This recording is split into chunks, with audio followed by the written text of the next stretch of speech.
en algunas universidades de pregrado como de posgrado.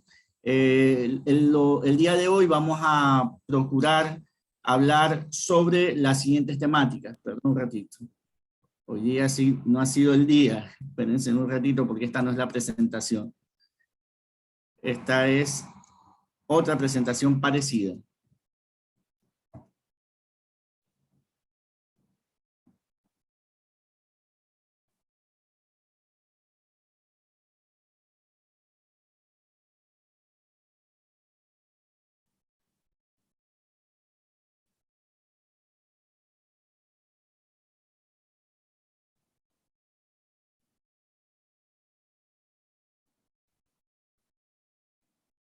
Ya, perfecto. Esta sí es.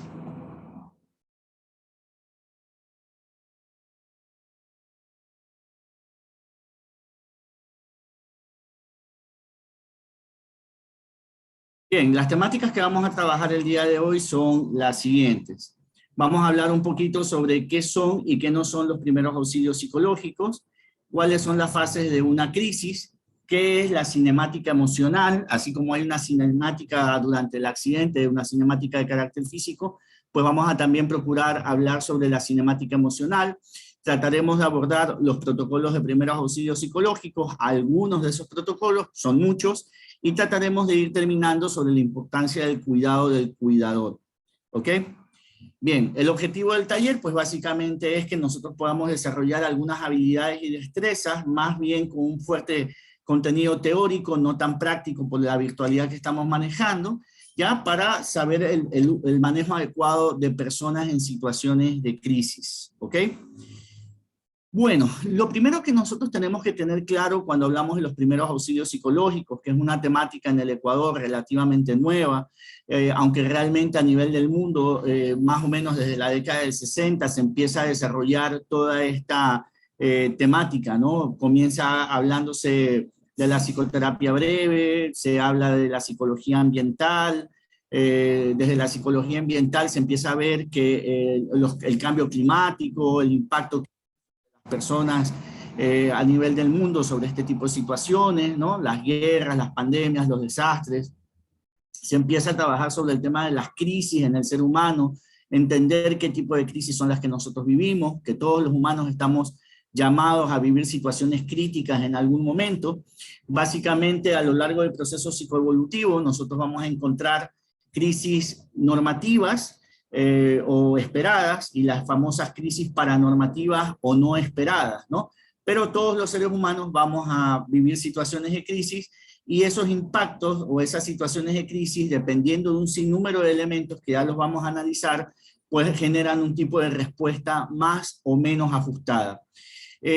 Los primeros auxilios psicológicos dentro de este andamiaje no son una exclusividad de los psicólogos, eso también es algo que deben de saber. Gente de las comunidades pueden prepararse y deben de prepararse para poder dar una primera respuesta emocional frente a una situación específica dentro del espacio donde pueda vivir. Pero obviamente todo requiere una formación, ¿no? Dentro de las emergencias, de los primeros auxilios psicológicos, una de las cosas que aprende o que se debe de hacer es determinar un triaje emocional básico para poder tener un criterio de acuerdo a la escala de Manchester modificado, saber si la persona está con riesgo 1, con riesgo 2, riesgo 3, si es grave, moderado, leve.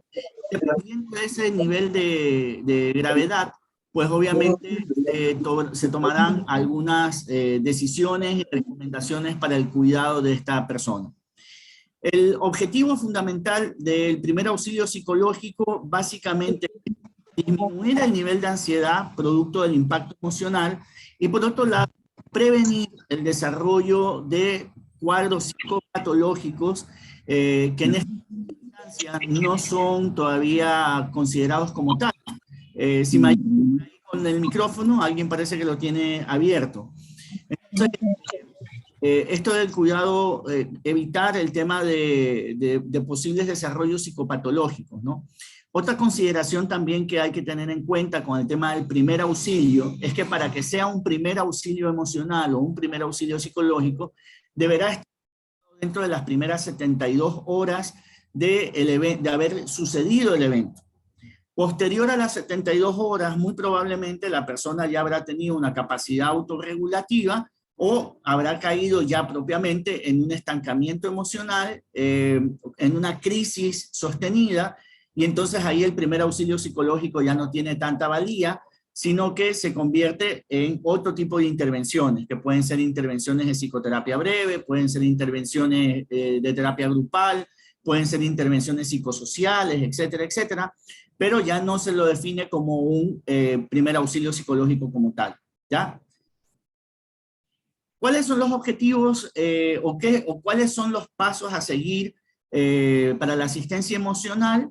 Pues esto está sacado básicamente de la pirámide de necesidades de Maslow, adaptado al contexto psicológico emocional, ¿no?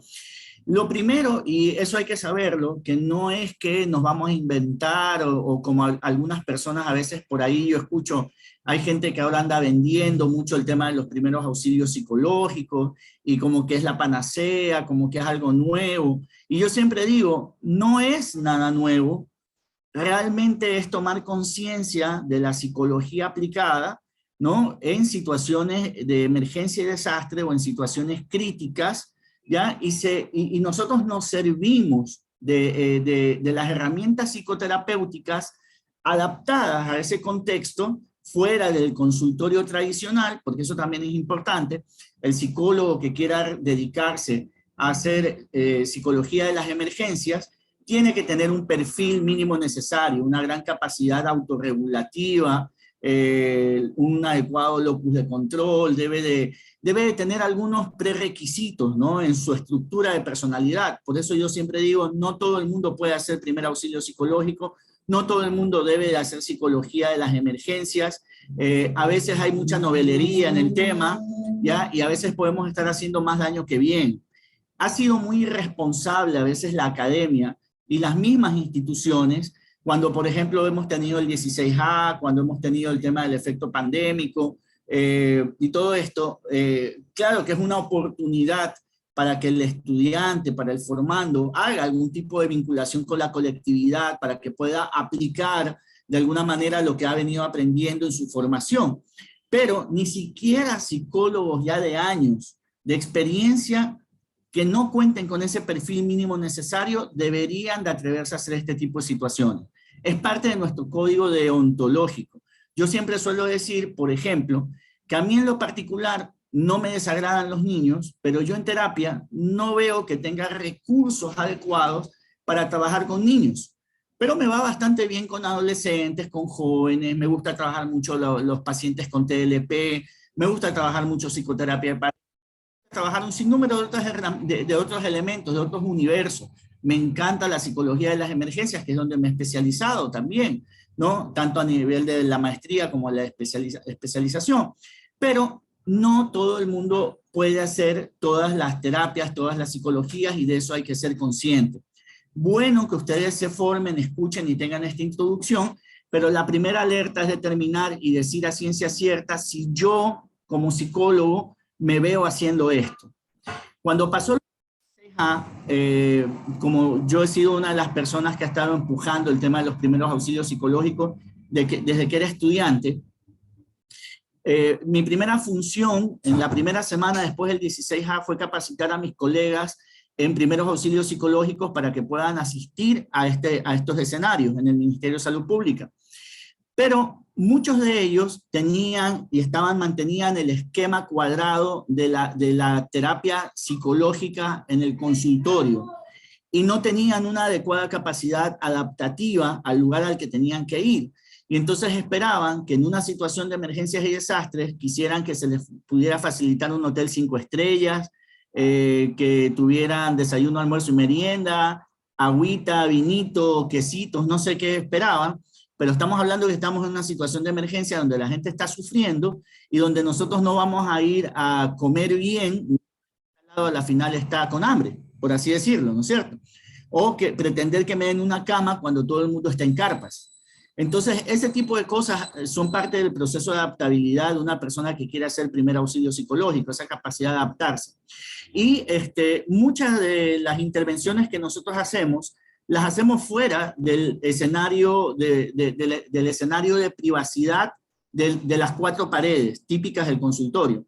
El psicólogo emergenciólogo hace psicología caminando. Claro, igual hay que respetar la privacidad, ¿no? Pero no que me faciliten un espacio privado con las características tradicionales que nosotros hemos aprendido en la formación. Entonces, si toca hacer psicología en la calle, hacemos psicología en la calle. Si toca dormir en el suelo, pues dormimos en el suelo. Llevamos nuestro sleeping, ¿no? O sea, igual tampoco vamos a estar a la intemperie, pero todo esto hay que tenerlo claro. Lo primero que nosotros debemos de garantizar para poder... Doctor, Sí, disculpe que le interrumpa, muy buenos días. Por Buenos favor, días. hay personas que están en la sala de espera y quieren ingresar a su seminario. No sé si usted o la persona del SEO que les ayuden ingresando. Disculpe la interrupción. No se preocupe. Yo no veo en la pantalla que tenga solicitudes de ingreso. Entonces no sé si es que nos ayudan los compañeros del SEO, me parece que se llama, o me informan cuál es el procedimiento. Acá en pantalla no veo opción para compartir, para permitir el ingreso.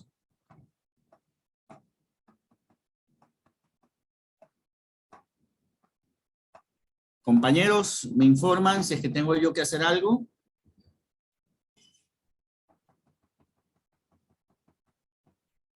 Hola, ¿me está diciendo para admitir personas que han salido? Hola. Compañera, lo que pasa... quieren ingresar a la capacitación, pero también dice que ya está el máximo de participantes, no sé. Ya, compañeros, les sugiero algo. La parte administrativa la estamos manejando acá para no interrumpir al expositor. Ha habido un problema con la cuenta anterior y estamos trabajando al límite.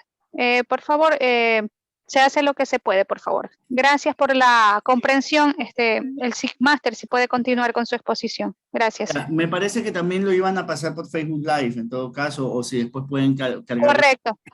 Se iba a pasar en YouTube, en la página de SEO. Ya. Listo. Entonces, lo primero que debemos de tratar de garantizar son las necesidades fisiológicas básicas, y lo primero que hay que tener claro también es el hecho de garantizar la vida de la persona que está siendo afectada, ¿no? Si estamos hablando de que vamos a intervenir en un evento de grandes magnitudes, muy probablemente la persona va a tener algún tipo de herida, va a necesitar alguna intervención de cirugía, ¿ya? Entonces, en esos momentos no es prudente que intervenga el psicólogo o la persona que va a aplicar primeros auxilios psicológicos. Muy probablemente en ese momento somos más estorbo que ayuda, ¿ya? Entonces, primero es lo primero, necesidades básicas. Desde el tema de la salud, por ejemplo, garantizar la vida de la persona es lo fundamental. Quizás en el escenario, porque hay múltiples escenarios para aplicar los primeros auxilios psicológicos, nosotros los psicólogos no trabajamos durante las primeras horas directamente con las víctimas, pero sí podemos dar contención emocional a las familias de las víctimas y podemos dar contención emocional a los intervinientes, a los bomberos, a los de Protección Civil, a los de Cruz Roja, a los del Ministerio de Salud Pública, etcétera, etcétera. Ese es como nuestro grupo de trabajo durante las primeras horas. Posterior a las primeras horas, toda vez que la persona ya está estabilizada en su salud, nosotros ya podemos hacer un recorrido y empezar a atender a estas personas desde el componente emocional, ¿no? Normalmente en un evento de grandes magnitudes, pues habrá personas con, por ejemplo, con pérdida de brazos, piernas, algún daño, el rostro, quemaduras, etcétera, ¿no? Entonces, trabajar toda esa parte, toda vez que se ha estabilizado, es un poco nuestra función. Pero también es nuestra función, dentro de este primer momento, garantizar a la persona que tenga, por ejemplo, un techo, la activación de un albergue. Los psicólogos, por lo general, podemos ser administradores de albergues. Bueno, para eso habría que hablar otra masterclass, ¿no? Para, por ejemplo, determinar cuáles son las funciones de un psicólogo en la administración de un albergue, pero también el garantizar que las personas puedan ir a un lugar seguro es parte de estas necesidades básicas. Que tengan comida, el hecho de que tengan agua, el hecho de que tengan abrigo, el hecho de que tengan seguridad. Todo esto es parte de una visión de primer auxilio psicológico. yo tengo que garantizar, el 60% de mi trabajo va a ser garantizar esto para las personas. Toda vez que se han satisfecho las necesidades fisiológicas básicas, ¿ya? Yo ahí sí pienso en la intervención en el primer auxilio psicológico, ¿no? Los primeros auxilios psicológicos tienen diferentes tipos de herramientas que pueden ser de carácter individual, como por ejemplo hacer una sesión de descarga, evaluar sintomatología primaria, poder hacer un triaje emocional, como decíamos hace un rato, para, de acuerdo a la escala de Manchester modificado, determinar el nivel de gravedad.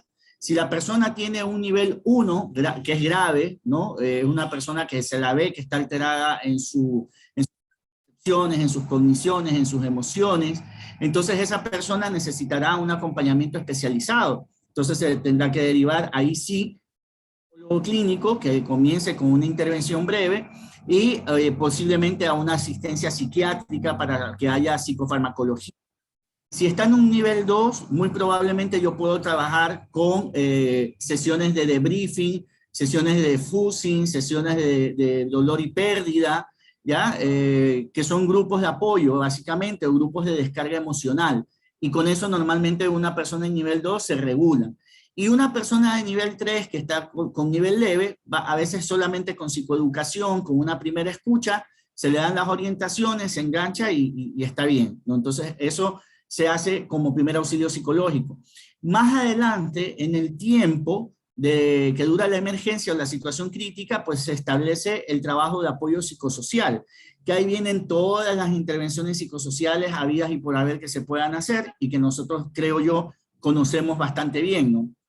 Ahí ya viene un trabajo más en una situación de albergue, en familias acogientes, reunir al barrio, trabajar con la comunidad, dar charlas charlas de salud integral, etcétera, etcétera, ¿no? Y luego hay un 5% que se ha visto, se ha demostrado que normalmente el 5% de las personas post-emergencia requieren este acompañamiento profesional, ¿no? Ya profesional, psicológico, psiquiátrico, ¿no? Entonces, eso para que sepamos cómo se va escalando el tema de la asistencia, ¿no?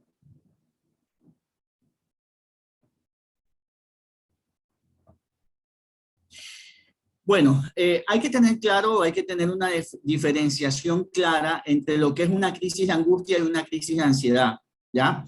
Ambas están generadas por el miedo a un evento, pero en el tema de la crisis de angustia, pues obviamente el evento es un evento real, por eso tenemos ahí la imagen de la inyección, ¿no? A un niño o a un adulto, a este adulto, por ejemplo, a mí no me gustan mucho las inyecciones, entonces cuando me dicen que me tengo que inyectar, entro en crisis de angustia, ¿no?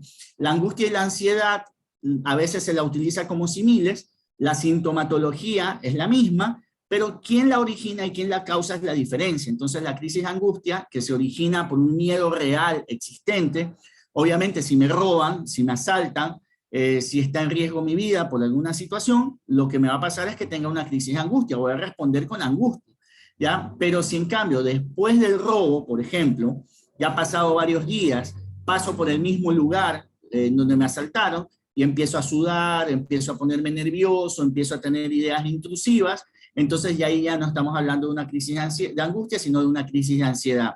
Las crisis de angustia no tratadas, no intervenidas, muy probablemente pueden desarrollar trastornos de ansiedad, ¿ya? Entonces eso también es importante saberlo, porque eso es precisamente lo que nosotros tratamos fundamentalmente de disminuir. Ustedes habrán escuchado que por el tema del efecto pandémico, básicamente hoy por hoy tenemos una alza significativa de los trastornos de ansiedad y los trastornos depresivos.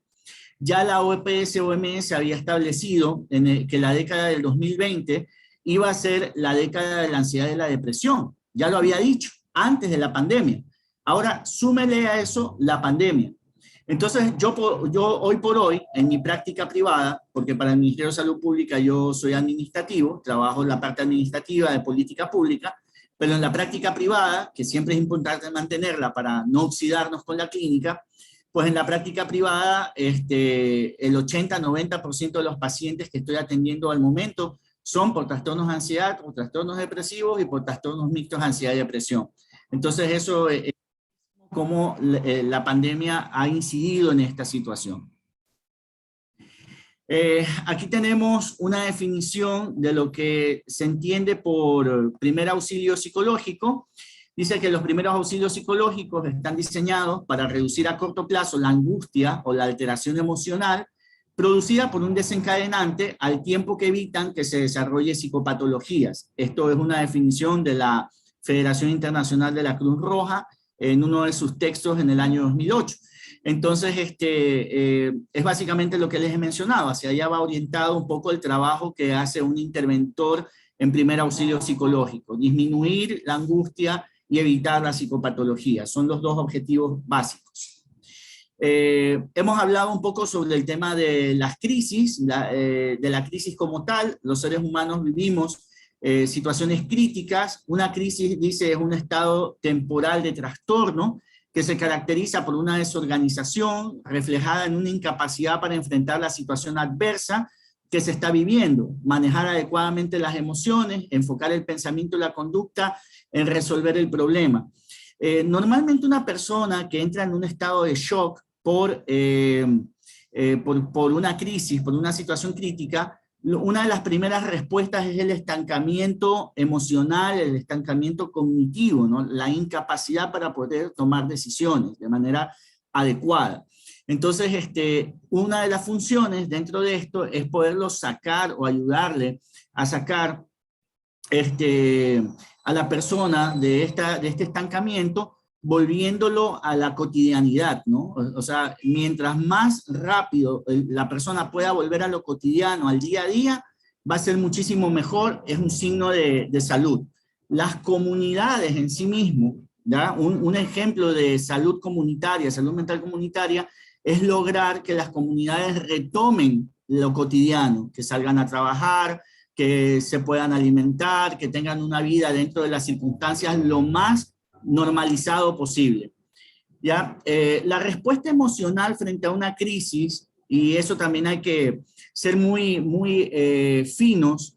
Yo tengo muchos colegas a los que en algún momento me ha tocado retroalimentarlos y a veces somos muy flojos y somos muy buenos para poner etiquetas psicopatológicas, ¿no?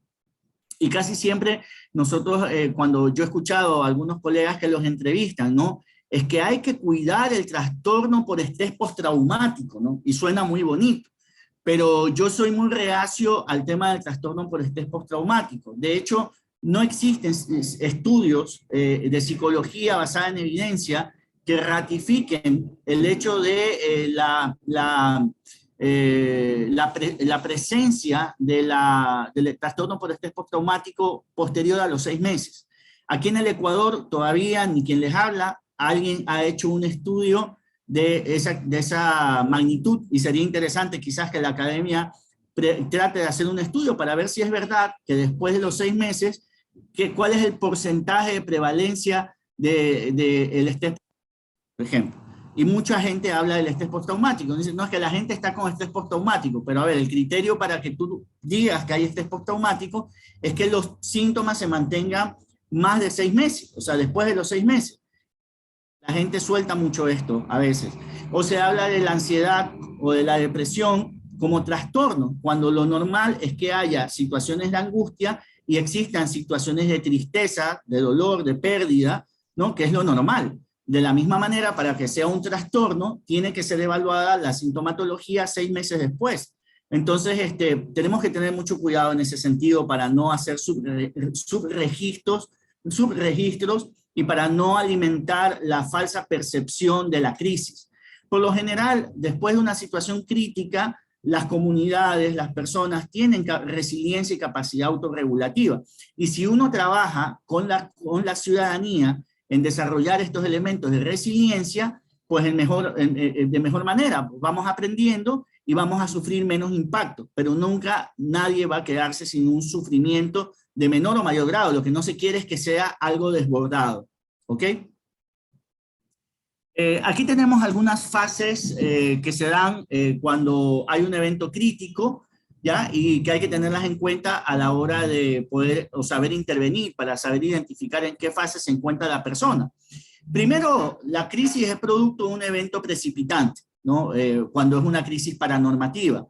algo que nosotros no esperamos, un terremoto, pero también puede ser una enfermedad o la noticia de una enfermedad crónica no transmisible, una enfermedad catastrófica, alguien que haya tenido un óbito fetal, o sea, la muerte del niño en el vientre materno de forma natural, digamos más o menos natural, el hecho de un aborto, que puede ser un aborto quirúrgico o un aborto inducido, eso también puede generar una crisis. Entonces, todo parte de un evento precipitante, ¿no?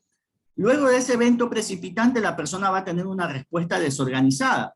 Pero esa respuesta desorganizada es una respuesta normal a una situación anormal.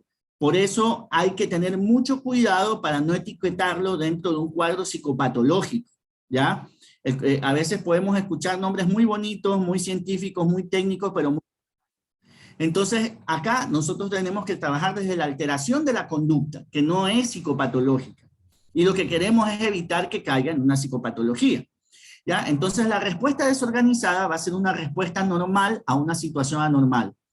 Después de esta respuesta desorganizada, puede pasar a una fase de explosión, ¿no? Si es que esto no ha sido canalizado, si es que esto no ha sido debidamente solucionado, ¿ya? Va a haber después de la explosión una fase de estabilización, ya una vez que la gente explota, pues empieza a bajar los niveles de ansiedad solito, y si se le ayuda mejor, ¿ya? Y luego tenemos que entrar en la fase de adaptación y retomar la vida, ¿no? Volver a lo cotidiano, decíamos nosotros. Vamos a hablar un poquito sobre la cinemática emocional, que no es otra cosa que saber cómo y por qué intervenir. El que sabe lo que busca, entiende lo que encuentra y previene lo que va a suceder. 3 preguntas que hay que tener clarísimo para poder aplicar la cinemática emocional. Primero, entender qué fue lo que sucedió. ¿Cuál es el escenario? ¿No? Siempre para los primeros respondientes, o sea, los primeros respondientes son todas las organizaciones y todas las personas que se van a enfrentar a la primera respuesta física o psicológica. Los primeros respondientes, por lo general, hacemos algo que se llama la sesión de fusing, ¿no? Fusing, no de fusing, de fusing, ¿ya? Porque hay fusing, de fusing y de briefing. Entonces, en la sesión de fusing es una organizativa del equipo que va a intervenir, en donde nosotros recibimos la información de qué fue lo que pasó. Eso es importante siempre a saberlo, o sea, fue un incendio, hay tantas personas afectadas, hay tantos niños, hay tantos padres de familia, murieron tales personas, o sea, tener claro el escenario al que yo me voy a enfrentar. Eso es importantísimo. Los bomberos, por ejemplo, lo hacen, aunque sea no una reunión tan formal, no es que se reúnen en un espacio, sino que la información que le llega al jefe de la academia, mientras van caminando, mientras van en el carro a atender, ya les va diciendo, y parte del fusing en la distribución adecuada del trabajo que se va a realizar, para que cada uno sepa qué es lo que tiene que hacer. Patricio Ortiz, tienes levantado la mano, te escucho. ¿Cómo está? Muy buenos días. Bien, yo tengo unas pequeñas inquietudes. Quería saber el por qué usted dice que no puede intervenir niños, ¿no? Solamente adolescentes o personas adultas. ¿Esto es por cuestión de material, o teoría, algo de práctica? Eso primeramente. Otra es... Me está preguntando en mi práctica profesional, personal. Efectivamente, sí, por lo que usted comentó. Bien, lo segundo era para ver si es que nos va a dar como un poco más descriptivo lo que son los grupos de descarga emocional. Y si es posible, un ejemplo práctico, si hubiese una crisis existencial severa, ¿no? Y pueda esto darse a un suicidio. ¿Cómo podríamos afrontar nosotros eso o cómo reaccionar ante ello? Muchas gracias. A ver, en primera instancia, respecto de mi práctica personal y privada, yo creo que es parte del código deontológico que los psicólogos identifiquemos cuáles son nuestros recursos personológicos para poder tener una capacidad interventiva adecuada. Yo digo, no es que no pueda, no es de mi predilección, Y eso no me hace mal psicólogo, como yo también le puedo decir que no todos los psicólogos pueden hacer psicología de emergencias. Iba por ahí un poco el ejemplo, ¿no? De que ustedes sepan para qué son buenos dentro del campo de la psicología. No puedo decir, nadie, creo yo, se atrevería a decir que puede atender todos los universos nosológicos, por proceso psicoevolutivo, etcétera, etcétera, ¿no? Todos nos vamos especializando a lo largo de la vida. Yo opté por hacer una especialización en psicología de las emergencias, lo que me ha gustado, ¿ya? Y creo que lo hago bien, ¿ya? Pero no así me siento cómodo, no digo que no lo pueda hacer, de hecho lo hago, pero cuando me llegan pacientes, por lo menos menores de 7 años, yo sé, por experiencia, por práctica y porque no tengo desarrolladas esas destrezas, no ha sido de mi preferencia, yo me siento más en trabajar con los padres y hago psicoeducación y manejo cambio del ambiente, etcétera, etcétera, un poco por ahí, ¿no? Entonces, eso es lo referente a la primera pregunta. Ya después el tema de que la tercera pregunta que usted mencionaba sobre el tema de la ideación suicida, existe un manual que también del Ministerio de Salud Pública en el que colaboré en su construcción, en la actualización del manual para intervinientes en ideación suicida, intentos autolíticos y demás. Ahí es otro universo, es otra temática que hay que trabajarla, hay que analizar el tema de factores protectores, factores de riesgo, cómo se debe atender este tipo de situaciones y demás, pero eso ya en sí es otra temática que nos abordaría otros espacios y otros tiempos. Pero ustedes pueden descargar el manual en la página del Ministerio de Salud Pública, que es completamente gratuito y es de opción libre y lo pueden revisar.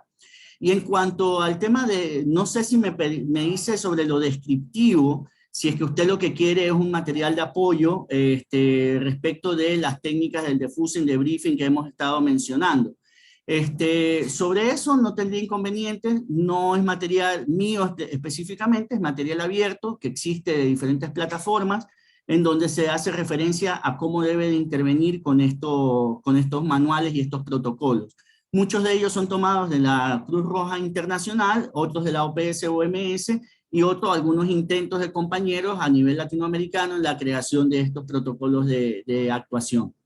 Entonces, hay literatura, se la voy a pasar después de la conferencia a Natalie para que libremente se las pueda repartir y distribuir y ya ahí les queda a cada uno el ejercicio de leer y autoformarse. ¿Ya? Bien. Listo, muy amable, gracias. Ok. Bueno, entonces, decíamos nosotros que una de las principales cosas que hay que saber es qué es lo que sucedió, ¿no? Qué es lo que pasó en el evento y tenemos que tener una idea clara de hacia dónde vamos a trabajar. Lo otro es que nosotros podamos tener a quién atenderé, o sea, saber a qué grupo etario voy a intervenir, ¿no? Son niños, son adolescentes, son adultos, son personas de la tercera edad, etcétera, etcétera. Y ahí también es que se distribuyan las responsabilidades y que cada uno coja un grupo determinado de trabajo, ¿no? Entonces, parte del equipo de psicólogos dice, bueno, yo voy a trabajar con los padres, ¿no? Entonces, otro va a trabajar con los niños, otro va a trabajar con los adolescentes, otro grupo va a trabajar con lo otro, porque la información y la metodología obviamente difieren, ¿no? Y también es bueno hacer algún proceso de visualización para ir dándome una idea de cómo debo de atender a esa persona, ¿no? Y a la final es bueno y adecuado ahí ir haciendo un refresh, un remember de algunos protocolos que nosotros ya pudiéramos conocer, ¿no? Yo ahorita les voy a presentar, o más adelantito les voy a presentar, el ABCDE, el SOS, el protocolo VIDA, ¿no? Que son siglas para poder más o menos tener un paso a paso de qué es lo que uno debiera de procurar hacer en la intervención. Así como hay una cinemática física, ¿no? O en el caso de un accidente, por ejemplo, si el accidente de auto, el atropellamiento se genera en un niño, se sabe, se conoce que normalmente en un niño el impacto va a ser a mitad de cuerpo, por ejemplo, ¿no? A nivel de las costillas, que la flexibilidad, quizás la poca estructuración de la masa ósea todavía no está tan compacta, y eso de alguna manera ayuda a amortiguar el impacto del golpe, ya dependiendo de cómo se dé el golpe, ¿no es cierto? Ya, a diferencia de un adulto, por ejemplo, en el caso de un adulto, cuando se choca, la cinemática es normalmente de la cintura para abajo, ¿no? Y hay más daño de fracturas de piernas o cosas por el estilo, ¿no es cierto? Bien, entonces, en el caso de las personas, de los adultos, también debemos de ser conscientes de esta cinemática emocional, que es el proceso de analizar cuáles son los factores internos y externos que llevan a un interviniente, paciente o familiar a una respuesta psicofisiológica, ¿ya? Entonces, aquí hay un sinnúmero de cuerpos interconectados que pueden hacer o evaluar esta cinemática emocional. OPS-OMS ahora, desde hace algunos años atrás, está generando y creando los llamados grupos o equipos SMAPs. Los SMAPs son equipos de salud mental y de atención primaria en salud, porque saben que las dos cosas están íntimamente ligadas. Entonces nosotros podemos trabajar específicamente el tema de los PAPs o del PAP, que es el primer auxilio psicológico, pero no hay que descuidar la atención primaria en salud, que es el APS, ¿ya? Y también pensar en algún momento la posibilidad de tener que derivar a un CAI, que es un centro de atención integral, dependiendo de los niveles que hemos mencionado, ¿ya?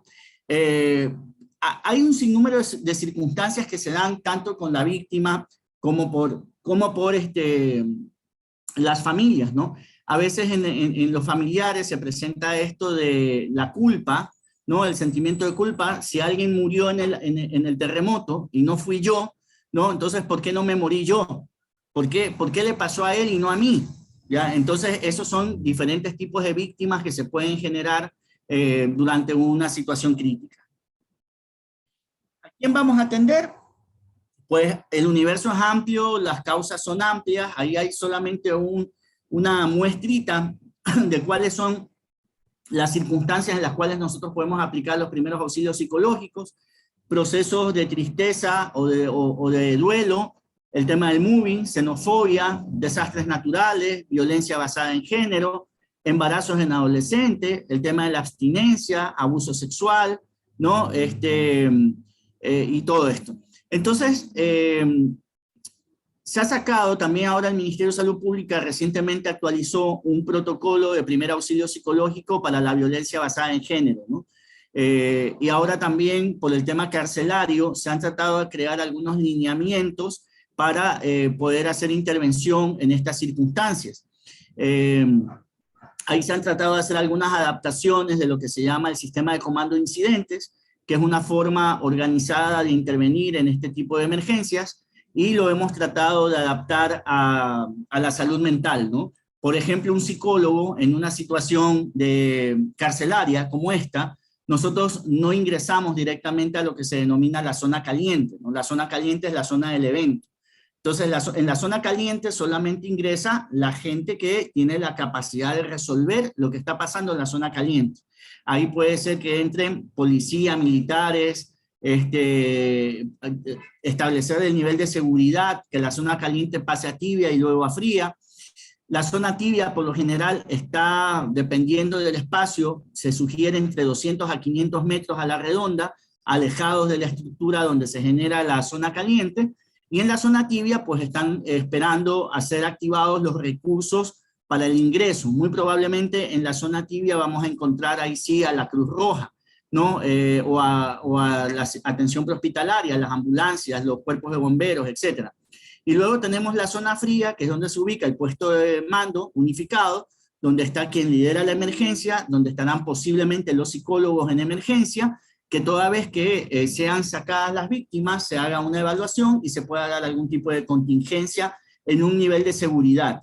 Los psicólogos, por más que seamos psicólogos emergenciólogos, no somos rescatistas, no somos parte de los cuerpos de seguridad, y en gestión de riesgos la norma es primero uno, segundo uno, tercero uno. Entonces, precautelar nuestra vida porque los otros compañeros se han formado, se han capacitado para arriesgar un poco más la suya en este tipo de circunstancias.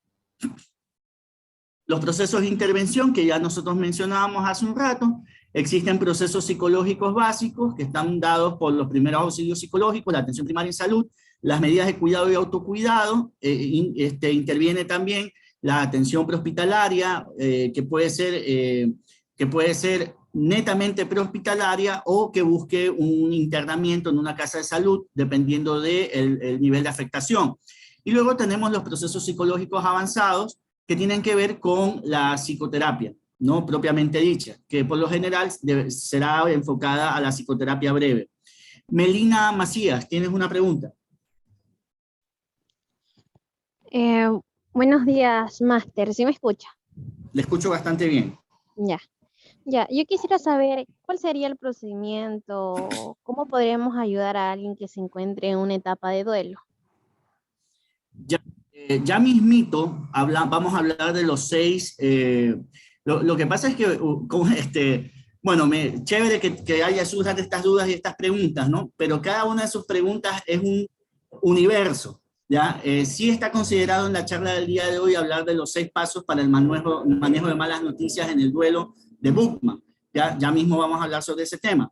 Pero realmente, tanto la pregunta del compañero anterior, que cómo relaciono yo los primeros auxilios psicológicos con el tema de la ideación suicida o los intentos autolíticos, o cómo yo puedo intervenir en el caso del duelo, son temas que en sí mismos nos deberían de llevar toda una charla, ¿no? Entonces ahorita esta, según como me solicitaron, básicamente es introductoria, ¿no? Es como para que ustedes tengan una idea amplia de dónde se aplican los primeros auxilios psicológicos y cómo se deben de aplicar, ¿ok? Julio César Acosta. Buenos días, máster. Sí, efectivamente, como mencionaban los compañeros, y más que todo porque usted lo recalca, hace unos minutos lo recalcó, bueno, efectivamente ya nos dice que es una como introducción. Ya. No sé si es que al finalizar habrá un espacio pequeño como para un tipo de ejemplo. Como usted lo mencionó al principio, creo que por la virtualidad no se lo puede hacer de una manera, creo que como nosotros quisiéramos. Por ejemplo, en el caso carcelario, los familiares en sí, porque por ejemplo lo que muchos vemos en las noticias, hay familiares que están dentro, o sea, perdón, fuera de las cárceles, o hay otros familiares que están en su casa y escuchan que obviamente pues sucede lo que está sucediendo. No sé si es que habría alguna posibilidad de que usted aparte nos facilite como que cómo poder como lo mismo es el curso, o sea, dar como que un primer auxilio, o sea, como que qué es lo que podemos hacer en ciertos casos, si el tiempo lo amerita y si hay un espacio para aquello. Lo que podemos, gracias Julio César, lo que puedo hacer es compartirles quizás mis reflexiones sobre lo que ha significado la crisis carcelaria, porque también como ministerio hemos ido cometiendo muchos errores, se ha ido aprendiendo también lastimosamente sobre la experiencia. Yo he sido una de las personas que ha empujado el tema de la utilización del primer auxilio psicológico, pero ahora en cambio hay una exacerbación del uso del primer auxilio psicológico, que ya les voy a explicar por qué. Pero sí, podríamos hacer eso, ¿no? Les puedo compartir un poco cómo ha sido el trabajo de estos primeros respondientes y también la experiencia que ya tenemos en Guayaquil, porque acá en Guayaquil, por ejemplo, ya se ha creado la compañía 60 de primeros auxilios psicológicos del Cuerpo de Bomberos. Yo estuve al inicio acompañándolos en ellos en su formación inicial. Ya tenemos primeros auxilios psicológicos por parte de la Cruz Roja, que lo maneja bastante bien, y ellos son pioneros en esta temática. Ya tenemos el grupo de psicólogos de protección civil, y tenemos grupos de psicólogos de derechos humanos que están conformados tanto como primer auxilio psicológico, sino más bien desde la responsabilidad que tienen como derechos humanos, pero que hacen presencia. Y tenemos a los compañeros del Ministerio de Salud Pública, que el año pasado logramos gestionar de manera gratuita a nivel nacional una especialización en psicología de las emergencias y desastres para todos los psicólogos del Ministerio de Salud Pública.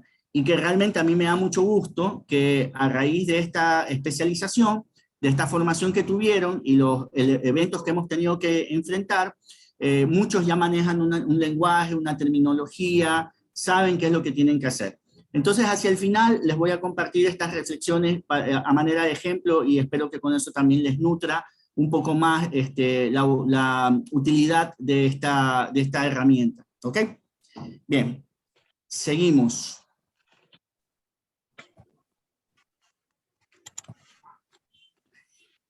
Bueno, nosotros conocemos como psicólogos que hay procesos psicológicos básicos. Esos procesos psicológicos básicos son parte del el análisis ¿Le pusiste eso, el gato? Tiene prendido el micrófono, compañerito. Perdón, perdón. Ya. Entonces, existen algunos procesos psicológicos básicos y todos estos procesos psicológicos básicos son parte de la evaluación breve, ¿no? De la funcionalidad de la persona.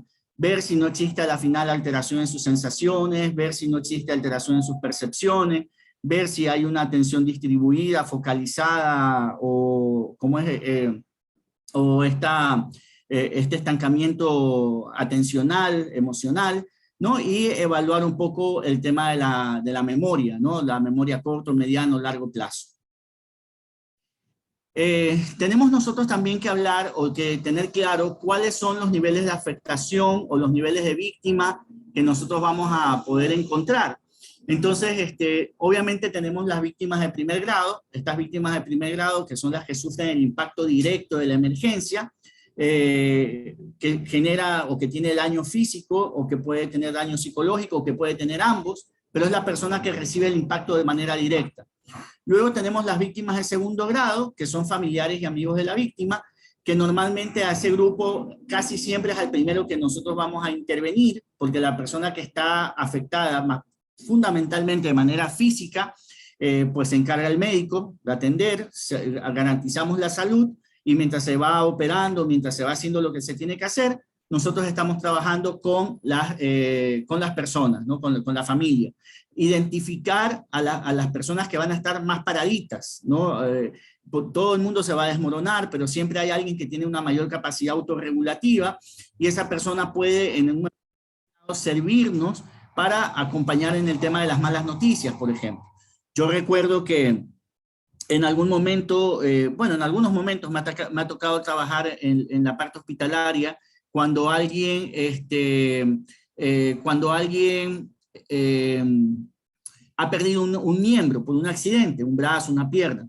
Y entre los casos que más recuerdo, me tocó atender el caso de una chica que era de la selección colombiana de fútbol femenino y que vino acá al Ecuador por una cirugía que se iba a hacer la mamá, ¿ya? Y se estrelló en la moto con el doctor, que era el primo, que iba a hacer la intervención. El doctor se muere, el primo se muere, bastante joven, y ella termina perdiendo la pierna, ¿ya? Entonces imagínense, siendo seleccionada de fútbol femenino de un país, la pérdida del familiar y la pérdida de la pierna. Entonces, en ese momento, yo lo primero, mientras le estaban operando a la señora, a la chica, pues trabajé con la familia, les expliqué ampliamente todo lo que podíamos hacer por ella, el tema de que se le podía facilitar una prótesis, que eso iba a tomar un tiempo, que tendría que hacer una rehabilitación física y que hay que acompañarla emocionalmente.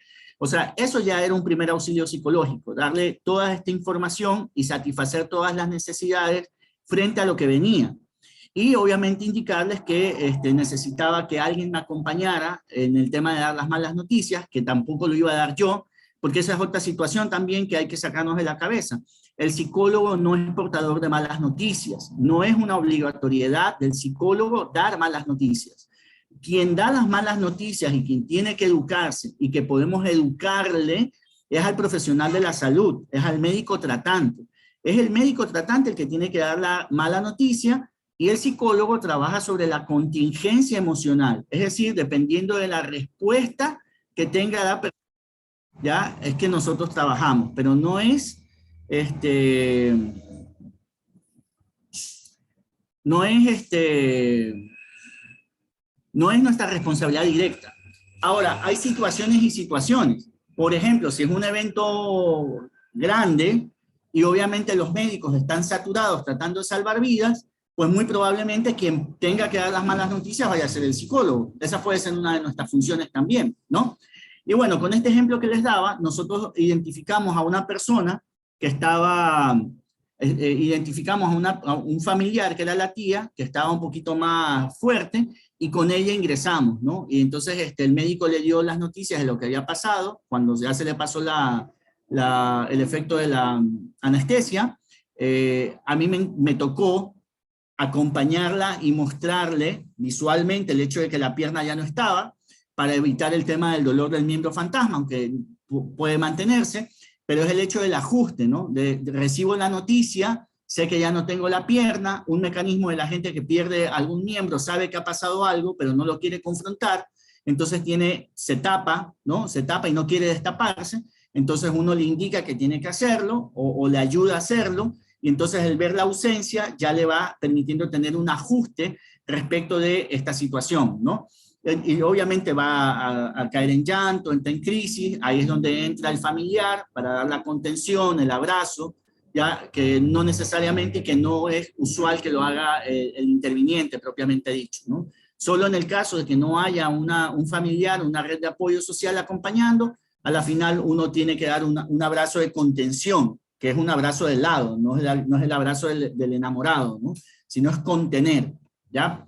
Luego tenemos los de tercer grado, que son los equipos de primera respuesta, que es otro escenario donde nosotros podemos trabajar, dando el acompañamiento, determinando o hablando con el jefe de los intervinientes. No se recomienda que un interviniente trabaje 8, 12, 24 horas. Hay el síndrome del interviniente, se produce el síndrome de Superman, el síndrome de desgaste por empatía. Estas personas que quieren estar trabajando 24 horas, 2, 3 días sin comer, sin descansar, porque hay que salvar vidas y eso, pero se están afectando ellos. Entonces la idea es generar grupos de trabajo para que todos puedan intervenir y que el desgaste sea minoritario. 4 horas de trabajo continuado rescatando víctimas es bastante, ¿ya? Entonces hacer grupo de 4 personas, se les recomienda a los líderes de las unidades que distribuyan la carga de esa manera, y así sucesivamente. Luego tenemos la gente de cuarto grado, que es la comunidad afectada en conjunto, ¿no? Que ve, que observa lo que está pasando. Ahora con lo que está pasando en Guayaquil, por ejemplo, la comunidad en sí misma se ve afectada por esto de las matanzas, del robo, de todo lo que se está dando. Hay una afectación bastante significativa en ese sentido. Luego tenemos la de quinto grado, que son las personas que se enteran por los medios. Yo siempre digo que en el Ecuador hemos vivido 3 efectos o 3 situaciones que a veces no se tienen tan claras, ¿no? Si bien es cierto, estamos viviendo la pandemia, no hemos salido de ella. En el caso del Ecuador, aparte de pandemia, nosotros hemos tenido sindemia. La sindemia es un término menos conocido. La pandemia es la afectación por un vector a nivel global, ¿ya? Pero la sindemia es cuando existe más de un vector en el ambiente. Y en el año pasado la gente se olvidó, porque los medios de comunicación manejan información, entonces se hablaba, todo era COVID, COVID, COVID, pero nadie se acordó del dengue. Y tuvimos un pico interesante de dengue. Y ya después la gente empezó a hablar del coronadengue. Por ejemplo, ya hacia fines del 2020 se empezó a hablar del coronadengue. Pero acá nosotros tuvimos más de un evento en simultáneo, gripe estacional. De hecho, nosotros ya tenemos SARS-CoV-1, ya tenemos endémico. Tenemos la gripe estacional endémica.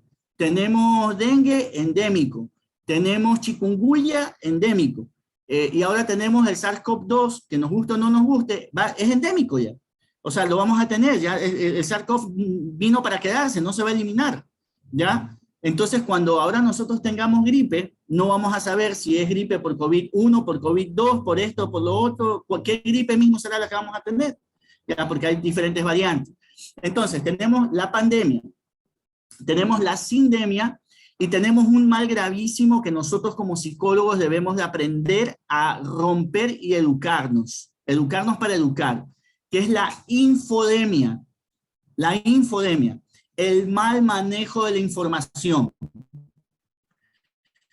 Ustedes ya ahorita han de haber recibido por alguno de sus grupos que ya la hija de Fito, de alias Fito, parece que la han matado, que la han decapitado. ¿Ya? Y ya está rodando el video por ahí, no sé todavía, no he recibido información fidedigna al respecto, pero muchos de ustedes ya se amanecieron con esa noticia, y ya debieron de haberla puesto, mira, es que ya la mataron a la hija de Fito, que no sé qué, que no sé cuánto, ¿ya? Y en ese momento nosotros estamos siendo cómplices de aumentar la mala percepción de riesgo a nivel país, alteramos las formas en las que nosotros percibimos las cosas, y muchas de estas imágenes son innecesarias. Los que pasamos los videos de las cárceles, ¿no? Con morbo, porque no hay otra palabra. Recibimos el video, ya sabemos lo que nos vamos a encontrar ahí, ¿para qué lo tengo que abrir? ¿Para qué me tengo que contaminar? ¿Para qué tengo que seguirlo pasando a otros grupos? ¿Ya? Entonces nosotros que somos cuidadores de la salud mental, individual, social, comunitaria, toda vez que recibimos esta información, inmediatamente debiéramos de eliminarla. Y decirlo, no es necesario que la gente vea esto. Que si se quiere enterar, que por último lo vea por la prensa sensacionalista. Pero yo no voy a seguir alimentando el morbo en este sentido, porque daño la salud mental de la población. El ecuatoriano, por tradición, es uno de los países con menos hábito de lectura. Lo dijo la Flaxo en el año 2004. Hicieron un estudio de quiénes eran los países en Latinoamérica con menos hábito de lectura, y ganó Ecuador. Y lo más que cuando vieron cuál era el grupo, el gremio de personas con lectura, eran los profesores y los estudiantes. O sea, el grupo que debería estar dedicado a leer y aprender son los que menos leen. Y cuando leen, leen obligados porque tienen un examen, obligados porque tienen que preparar una clase, pero no tienen una lectura amplia, cosmopolita, ¿no? Pero lo más triste es que tras que leemos poco, cuando leemos, ¿qué es lo que leemos? ¿No? ¿Cuál es el periódico más vendido en el Ecuador? El Extra. El Extra. 2.5 veces más tiraje que el Universo y cualquier otro tipo de periódico. ¿Y qué tiene el Extra? El Lunes Sexy, el Sexy Horóscopo, 3 páginas de que te hacen los amarres, los no sé qué, los no sé cuánto, etcétera, etcétera, ¿no? Y los títulos: murió descerebrado, fotos a color, página 4, ¿ya? Y entonces abres la página 4 y los sesos ahí, ¿no es cierto? Entonces, ese tipo de lecturas también nos dan un indicador del nivel de salud mental que tiene nuestra población, ¿ya? Y donde nosotros tenemos que hacer intervención en ese sentido. Y luego tenemos las víctimas de sexto grado, que son personas que no estaban en el lugar por diversos motivos, pero la reacción con las víctimas provoca culpa o remordimiento, lo que yo les decía, ¿por qué se murió ella? ¿Por qué no me morí yo? ¿Ya? Entonces, eso también puede producirse. Vamos a hablar ya de algunos protocolos de primer auxilio psicológico. El primerito que hay que tener claro, que es el método SOS, que es el soporte oportuno sostenible. Eso es lo que usted debe saber en el primer auxilio psicológico, el SOS, soporte oportuno sostenible. ¿Qué quiere decir eso?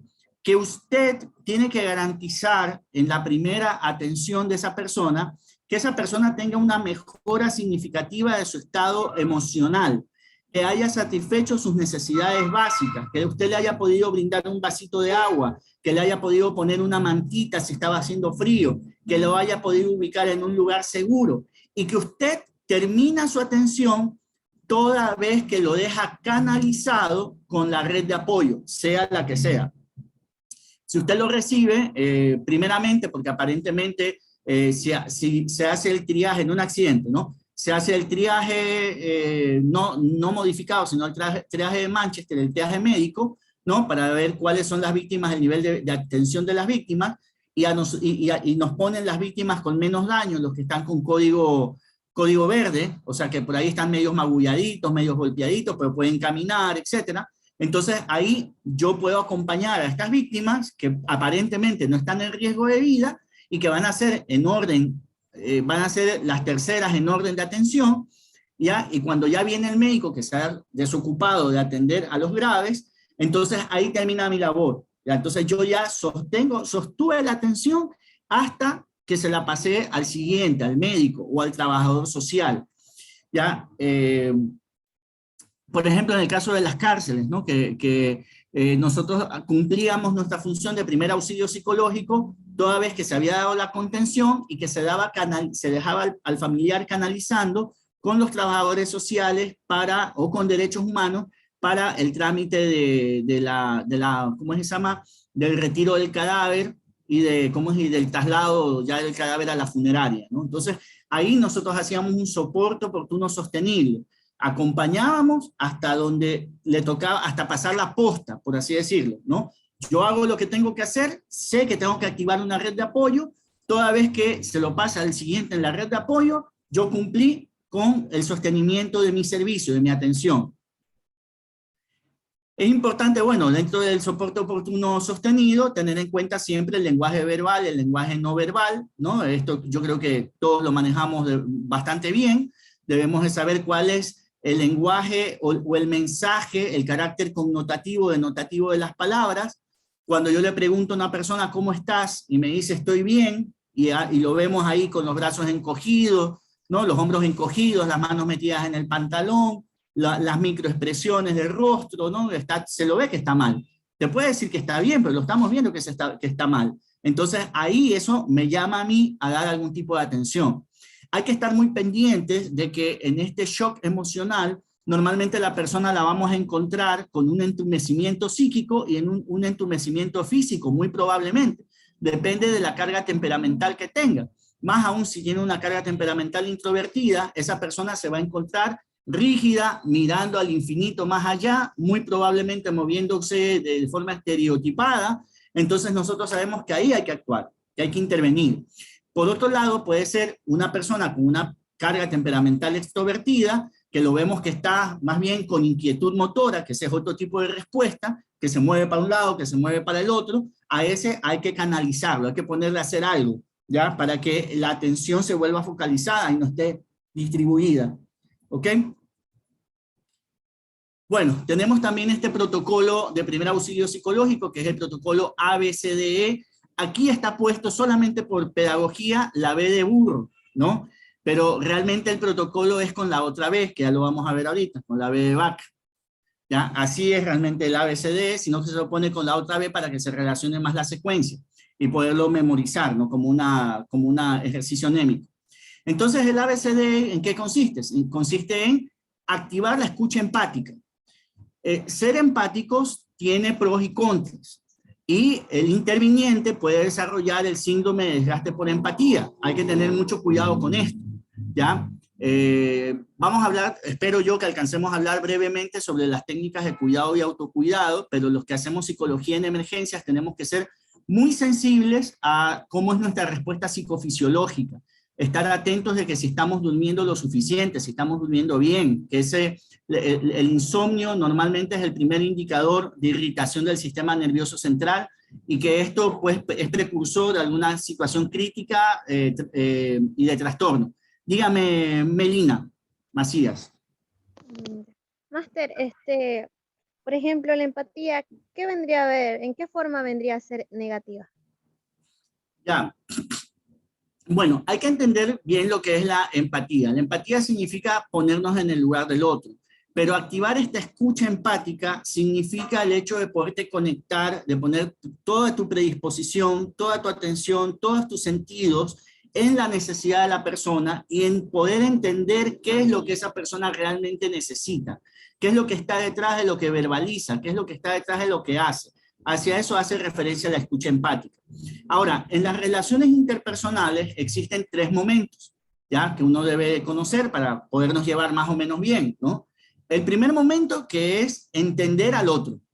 Qué bonito cuando nos podemos entender, ¿no? Pero a veces nosotros no nos podemos entender. Bueno, entender al otro significa que tengo el mismo nivel cultural, que estoy utilizando los mismos canales, que estoy utilizando los mismos códigos de comunicación, que hay una comunicación bidireccional en donde el feedback social me permite leer que estoy recibiendo lo que yo espero en base a lo que estoy proponiendo, ¿no? Entonces, eso nos estamos entendiendo, estamos al mismo nivel. Pero si yo no lo entiendo, yo tengo que hacer el paso de tratar de comprenderlo y es ahí cuando se activa la escucha empática. Comprender significa quitarme mis prejuicios, mis experiencias personales, mis creencias, sean estas racionales e irracionales, desnudarme para vestirme desde la perspectiva del otro, sacarme mis zapatos para montarme en los zapatos del otro, ¿ya? Eso también es ser empático, conectar con la necesidad no mía, o lo que a mí me parece, sino lo que al otro. Y el tercer nivel en las relaciones interpersonales es la tolerancia. Si yo no te entiendo y no te comprendo, estoy llamado a tolerarte, ¿no? Pero la tolerancia es bidireccional. Yo te tolero en la medida que tú respetas y que yo respeto nuestros derechos. Los derechos tuyos no deben de invadir los derechos míos. Y en esa relación podemos tolerarnos, ¿ok? Entonces son esos 3 niveles de la dinámica en las relaciones interpersonales. puntualmente la escucha empática, ponerse en la situación del otro y hacer todo lo humanamente posible para poderlo interpretar. Priscila Valladares. Sí, muy buenos días, máster. Buenos Excelente días. ponencia, en verdad, le felicito muchísimo, qué excelencia. Gracias. Estoy súper aquí prendida. Bueno, a mí me pasó un caso de una vez y ahora entiendo que lo hice bien. Realmente yo no soy estudiante de psicología, soy estudiante de comunicación, pero la psicología es una de las profesiones que me apasiona también. Incluso tengo un hijo que es psicólogo. Entonces, estaba en el caso que, volviendo a lo que les voy a contar, ¿no? El caso que pasé fue que pasó una situación difícil, se enteraron del fallecimiento de un familiar, bueno, la mamá en este caso de mi amiga, y estaban otras amigas ahí y se acercó una amiga llorando y se puso, yo te entiendo, y la abrazó y se puso a llorar con ella. Ay, pero mi amiga estaba, o sea, la que había sufrido la pérdida en ese momento, estaba descontrolada, estaba que se ahogaba en el llanto, o sea, era que no se encontraba. Y la otra amiga se acercó y la comenzó a desesperar más, porque también, ay, yo te entiendo, yo pasé por lo mismo, ay, no, qué bueno, y también gritaba, o sea, era terrible. Era empática con el dolor de la persona que había tenido la pérdida, pero no estaba sabiendo gestionar en ese momento las emociones. Entonces, si no sabemos cómo ayudar a la persona, aparte de ser empática nada más, o sea, no sirve solamente ser empática, sino también aprender a gestionar las emociones, mis emociones, para poder ayudar a la persona que está en el momento de la crisis. Entonces, yo la retiré en ese momento, a mi amiga le dije, tranquila, cálmese, le dije que la cojan otras compañeras que la parten, y me acerqué donde mi amiga, la que había sufrido la pérdida en el momento, y comencé a decirle que tranquila, que todos vamos a llegar en ese momento, que todos vamos a pasar, que todos vamos a llegar ahí, ¿sí? Que es parte de la vida, bueno, y comencé a hablarle, ¿no? A darle ánimo, pero no a ponerme en la misma situación de ella, en la misma forma de ella. Entonces me doy cuenta que he actuado pues correctamente, ¿verdad? Gracias, Priscila. Sí, muy bueno tu ejemplo y me ayuda también porque es importante conocer esto, ¿no? Como usted dice, aprender a gestionar nuestras propias emociones, tener una adecuada capacidad autorregulativa. Si el paciente llora y yo me pongo a llorar, no le sirvo de mucho. Y como bien lo había mencionado Priscila, el llanto histérico, ¿no? El llanto que no se contiene y la otra persona que se pone a llorar con ella y que a la final se pone hasta más histérica, porque a la final hay una relación de identificación, le recuerda algo que vivió, no se sabe, entonces termina siendo más estorbo que ayuda, o sea, realmente no podemos ayudar. No quiere decir que nosotros no sintamos, pero sí tenemos que saber momento, cómo y cuándo. Por eso los que hacemos este tipo de intervención también necesitamos nuestra propia descarga emocional. ¿Ya? Nosotros tenemos que tener nuestros propios espacios de descarga emocional, es parte de nuestro compromiso. En algunos momentos incluso retomar la psicoterapia individual para nosotros, más allá de para otros, ¿no? Para poder desfogar, hablar, conversar, regular todo esto, ¿no? Pero excelente su intervención, de hecho es así es como se debe manejar. Si hay una persona que está participando pero se pone en el mismo... Ser empático no quiere decir que voy a tener el mismo nivel de respuesta de la persona, que yo entiendo que hay dolor y sufrimiento, pero yo acompaño en el dolor y el sufrimiento para que la persona se regule en un momento determinado, ¿no? Y que después tenga claridad para tomar decisiones. Bien, el segundo elemento, después de que yo activo la escucha empática, es la ventilación emocional. La ventilación emocional no es otra cosa que acompañar al paciente precisamente para bajar los niveles de respuesta con respiración diafragmática. Entonces, ejemplos de respiración diafragmática, se recomienda a la final que se haga el 4-4-8, ¿no? Que es inspiro en 4 segundos, contengo en 4 segundos y exhalo en 8 segundos.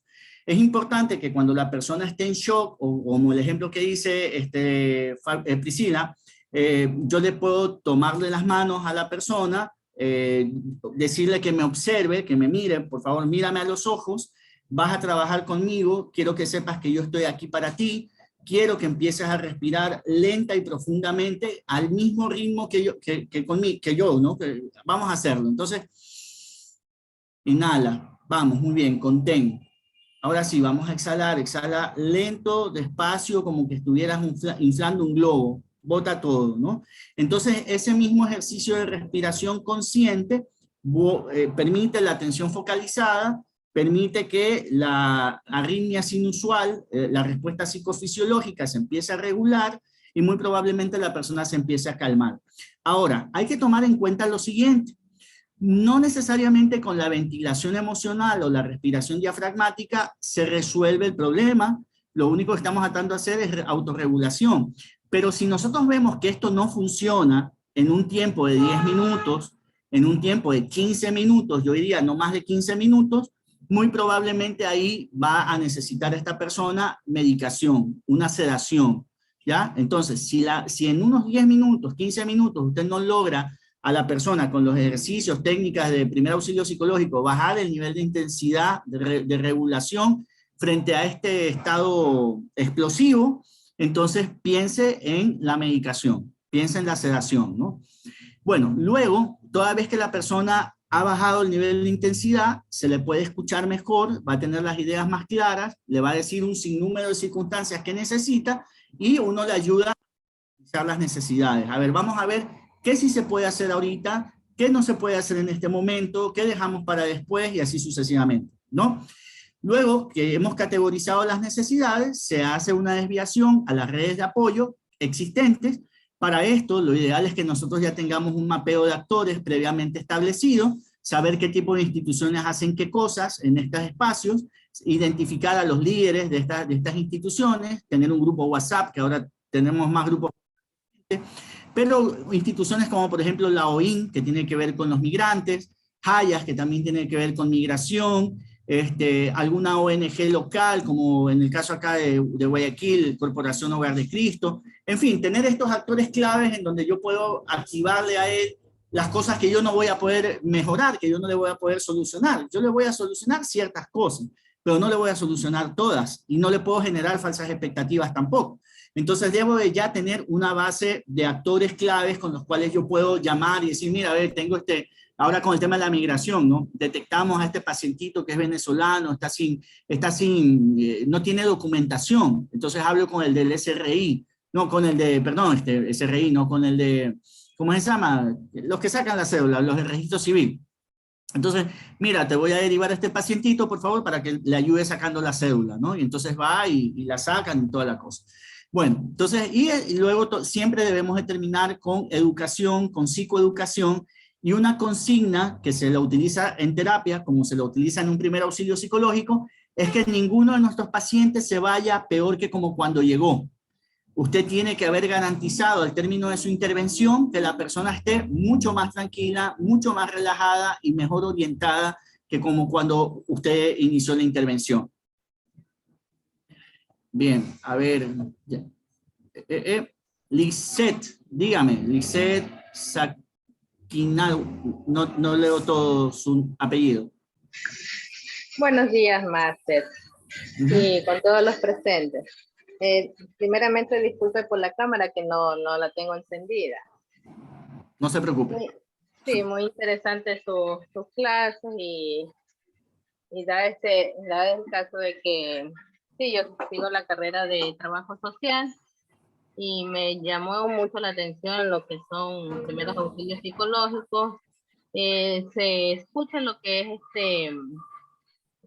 común, lo que son primeros auxilios en lo que es la comunidad, en personas adultas, pero mi pregunta es, máster, cuando esto sucede en menores, en niños, le hago esta pregunta porque yo tengo 2 niños menores de edad, de 3 y 5 años.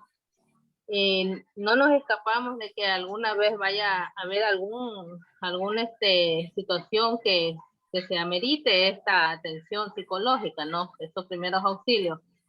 ¿Cuáles son los procesos o procedimientos que se debería tener en los menores? Ya. A ver, no te entendí muy bien hacia dónde está orientada la pregunta en el sentido, porque el universo de los niños es amplio, ¿no? Todos los seres humanos tenemos diferentes tipos de circunstancias. Porque puede ser que estemos hablando del contexto de abuso sexual, puede ser que estemos hablando del contexto de niños en situaciones de emergencia y desastre o en situaciones de albergue. Si nos ayudan con, apagando el micrófono, o en situaciones de albergue, ¿no?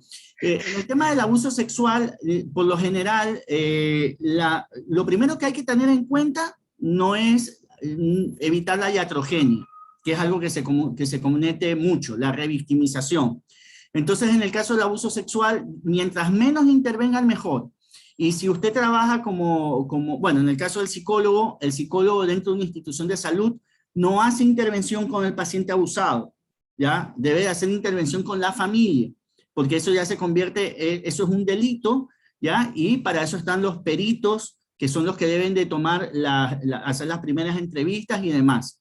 Si toda vez que el niño ya entra en su proceso judicial y el juez dictamina al Ministerio de Salud Pública que lo atienda desde la psicoterapia, eso es otra cosa, ¿ya? Yo voy a hacer psicoterapia y no voy a caer en el tema de cuéntame qué fue lo que pasó, que ese es un error común de los psicólogos, ¿ya? Que hasta se vuelve hasta morboso y quieren saber cómo fue, cuántas veces fue, de qué manera fue, si le gustó o no le gustó.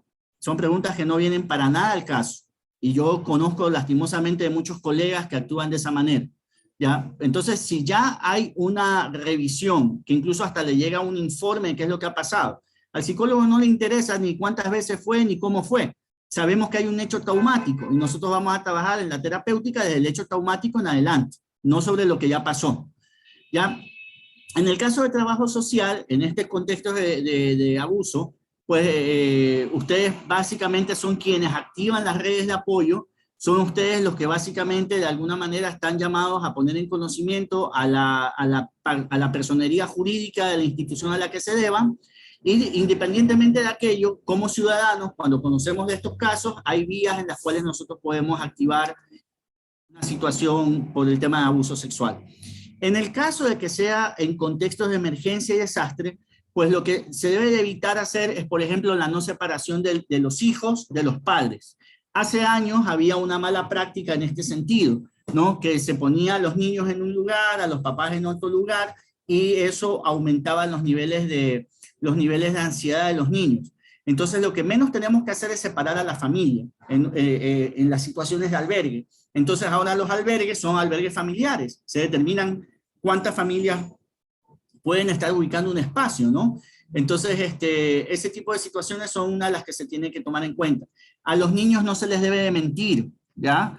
Y se les debe decir la verdad cuando ha habido el fallecimiento de una persona, de un abuelo, de un familiar, del papá, etcétera, ¿no? Los niños entienden más de lo que uno no cree, pero lo que pasa es que tienen poco desarrollados sus niveles comunicacionales, ¿no? Entonces ellos tienen otras formas de hacer la queja, pueden hacerlo a través del llanto, del berrinche, dependiendo de la edad. Con los niños se puede sacar información a través del juego diagnóstico o a través del dibujo, el dibujo con colores, fundamentalmente para niños menores de 5 años, el uso el dibujo y el uso del color ayuda muchísimo a visualizar qué es lo que está sintiendo, ¿no? Es una forma también de canalizar sus emociones a través del juego y demás. Pero hay que evitar básicamente esto, hay que tomar muy en cuenta el tema de si está teniendo sueños ininterrumpidos, ¿no? Terrores nocturnos. Son las cosas que normalmente se tienen que hacer, ¿no? Dentro del tema del duelo no se le dice al niño, por ejemplo, cosas como es que ahora el papá se fue a un lugar mejor, porque dentro de su imaginario, a la final el niño también se va a querer ir con el papá o con el familiar a ese otro lugar que es mejor que este, ¿no? Entonces hay que tener mucho cuidado en lo que se le pueda decir, ¿no? Bueno, voy a ir, ya estamos un poco sobre la hora, hace media hora más, por lo que entramos tarde, pero tratando de ser respetuosos con el horario, ¿no? de todos. Este otro protocolo, que es acercarse, que es un protocolo para adultos también, dice, hay que tomar en cuenta la situación del ambiente donde voy a intervenir, hacer el contacto con la persona, evaluar las necesidades, buscar el restablecimiento emocional, comprender la crisis, generar la activación del sujeto para la toma de decisiones. Esto permite la recuperación del funcionamiento y luego siempre es importante dar un seguimiento posterior. En el Ecuador todavía no tenemos mucha cultura psicológica, ¿ya? Pero siempre se recomienda, cuando uno da el alta terapéutica, ¿no? O el alta, en este caso, un primer auxilio psicológico, una intervención, siempre es bueno dar algún tipo de seguimiento a los 6 meses, para saber si las recomendaciones, si la psicoterapia, en el caso de que se haya hecho psicoterapia, surtió el efecto deseado, ¿no? Pero se vuelve complicado porque si la persona se siente bien, ya difícilmente va a querer decir, no, yo para qué le voy a pagar al psicólogo para que me haga seguimiento en 6 meses, pues si yo me siento bien, yo ya estoy bien. ¿Ya? Pero sí es adecuado como regresar, recapitular, ver lo que ha significado los últimos 6 meses de vida del sujeto, o en estos casos para validar el hecho de que realmente no se ha desarrollado una psicopatología, que los síntomas realmente han entrado en remisión, o si realmente estos síntomas todavía los mantiene y hay que seguir haciendo algún otro tipo de intervención. En el caso de los niños, niñas y adolescentes está el protocolo VIDA, que es verdad clara y sencilla. Lo que les decía, a los niños no se les miente, se les dice de forma clara y sencillo. Identificar una figura de referencia, no siempre serán los padres, uno debe de pensar en los padres, ¿no? Pero si el padre es el que hace daño, la madre es la que son las que hacen daño, entonces hay que tomar muy en cuenta de quién es la figura de referencia, la figura que va a precautelar la integridad de este niño, de esta criatura. Ahora, lo que se puede hacer también, y lo que se hace o lo que se debiera hacer en los espacios de albergue, es la psicoeducación. ¿Ya? No debemos de quitarle la función al padre, ¿no? Y más bien hay que motivarles a decirles, es importante ahora que usted abrace a su hijo, es importante ahora que usted le diga que lo ama a su hijo, ¿no? Entonces nosotros les vamos diciendo que ellos son los actores dentro del restablecimiento emocional del menor, ¿ya? Hay que dosificar la información, ¿no? Y hay que tener mucho cuidado con estos aparatitos dependiendo de la edad, ¿no? Que a veces, decíamos nosotros, hay esta infodemia. Y la activación de las redes de apoyo para dar la continuidad a los casos que se ameriten, ¿no? Bueno, esto, a ver, vamos, ya aquí ya nos está quedando cortito el tiempo. Esto que me preguntaban sobre el tema del manejo de las malas noticias. En este sentido tenemos el protocolo de Buchmann, que establece 6 etapas, que es básicamente preparar el contexto físico más adecuado. Hoy por hoy en el Ministerio de Salud Pública tenemos 2 instancias que todavía no funcionan como quisiéramos que funcionen, pero que por lo menos ya existen y hay noción de que hay estos espacios. Entonces se ha creado lo que se llaman las unidades de intervención en crisis, que deben de tenerlo todos los hospitales o todos los centros de salud tipo C que tienen emergencia 24 horas. La unidad de intervención en crisis es la emergencia en salud mental. Así como llega la emergencia en salud, la persona que llega acuchillada, con arma blanca, accidentada y que inmediatamente tiene que ser atendida, asimismo cuando hay un paciente con salud mental descompensado, el personal sabe que este grupo es un paciente, es grupo vulnerable, y que necesita la activación del equipo de psicólogo, del psiquiatra. En zona 8, gracias a Dios, al momento tenemos psiquiatras en todos nuestros servicios. Hemos recientemente recibido una capacitación en el MHGAP humanitario, que es gratuita, que ustedes pueden ingresar a la página de OPS o OMS, crear un usuario y una contraseña, y ustedes pueden recibir esta capacitación que puede profundizar más los temas que hemos tratado ahora muy someramente, que es el MHGAP humanitario, la Mental Health Guide Psychology, ya que es una guía de atención en salud mental para la comunidad en contextos comunitarios. Entonces eso. Pero entonces tenemos esto que se llaman las unidades de intervención en crisis, y tenemos las salas de primera acogida, que son también espacios pensados, privados, para las personas que han sufrido algún tipo de violencia basada en género. Y dentro de la violencia basada en género, específicamente el tema del abuso sexual. Entonces hay estos 2 espacios que son espacios alejados, privados, en donde no es que te van a estar viendo, etcétera, y uno puede trabajar de mejor manera la situación o la información de la mala noticia que se pueda dar, ¿ya? Hay que averiguar cuánto sabe el paciente. Si es el psicólogo el que va a dar la mala noticia, yo siempre me acostumbré a ir a hablar con el profesional antes de hacer una intervención y decirle al médico, bueno, ¿qué pasa con el paciente, no? Y el médico se pasa 10, 15 minutos hablándome un poco de cosas que no le entiendo ni el 80, 90%, ¿no? Porque habla con sus tecnicismos. Entonces, a la cuenta, a mí como interventor, lo que me interesa saber es cuál es el pronóstico del paciente. Y a la cuenta es lo que le interesa saber también al familiar. Por último, en palabras morochas, ¿se va a morir o no se va a morir? ¿Ya? ¿Cuáles van a ser las consecuencias en salud que va a tener la persona? Entonces, eso es lo que me interesa a mí tener claro, y eso también es lo que me interesa sondear en el familiar del paciente, qué es lo que más o menos tiene claro. Y a raíz de eso, yo ya ir pensando en posibles soluciones y decirle, ah, mire, como hablamos con la persona que perdió la pierna, decirle, ok, perdiste la pierna, no has perdido la vida, y hay mecanismos, el Estado aquí ecuatoriano te puede dar una prótesis. Entonces vamos a trabajar con eso, pero primero tienes que hacer la rehabilitación y cosas por el estilo. Hay que encontrar también lo que el paciente quiere saber, ¿no? Hay que compartir toda la información que se tenga a disposición, responder a los sentimientos del paciente. A veces no es necesario decir mucho, simplemente hacer presencia. A mí me ha tocado, por ejemplo, acompañar cuando ya ha muerto alguien, ¿no? Y murió el papá de una chica que estaba en un cuadro así mismo histérico, se hizo la intervención, se la tranquilizó y luego se le dijo, ¿quieres que te acompañe a ver a tu papá?